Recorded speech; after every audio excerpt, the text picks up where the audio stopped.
छत्र निजामपूर ग्रामपंचायतीचं नाव हे रायगडवाडी करा अशा प्रकारची मागणी भाजप आमदार गोपीचंद पडळकर यांनी केलेली आहे। रायगडच्या पायथ्याशी निजाम आला कुठून असा सवाल देखील पडळकर यांनी उपस्थित केला आहे।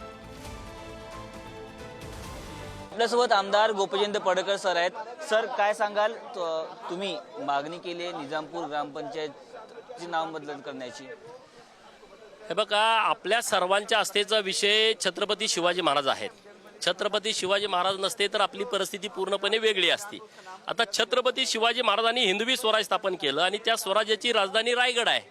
छत्रपती शिवाजी महाराजांनी राज्याभिषेक करून घेतला, तो राज्याभिषेक पण रायगडावरती झाला। छत्रपती शिवाजी महाराजांच्या आयुष्यातली काही वर्ष रायगडावरती गेली आणि मी परवा रायगड किल्ल्यावरती गेलो होतो 28 आणि 29 तारखेला महाराज यांच्या समाधीचं दर्शन घेण्यासाठी आणि तिथं जे आमचे शिवभक्त आहेत त्यांचे काय प्रश्न आहेत त्यांना भेटण्यासाठी। तर मी जेव्हा 28 तारखेला बैठक घेतली हिरकणवाडीमध्ये, 200 लोक त्या बैठकीला होती। 3-3.5 तास बैठक चालली।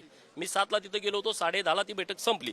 तर त्यात अनेक विषय समोर आले। त्यातला एक महत्त्वाचा विषय मला जो खटकला की या ग्रामपंचायतचं नाव मी काय म्हटलं तर ते म्हणले छत्र निजाम। आणि हे निजाम इथून कुठं आला? रायगड किल्ला येतो, त्या ग्रामपंचायतीचं नाव तात्काळ बदलावं आणि किल्ले रायगड ग्रामपंचायत त्या ग्रामपंचायतीचं नामकरण करावं।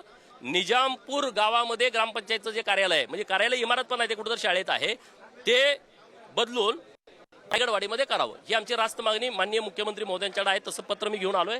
मी आता साहेबांना भेटतोय। कॅमेरा पर्सन विकास, मी पद्मेश पवार, पुढाई न्यूज, मुंबई।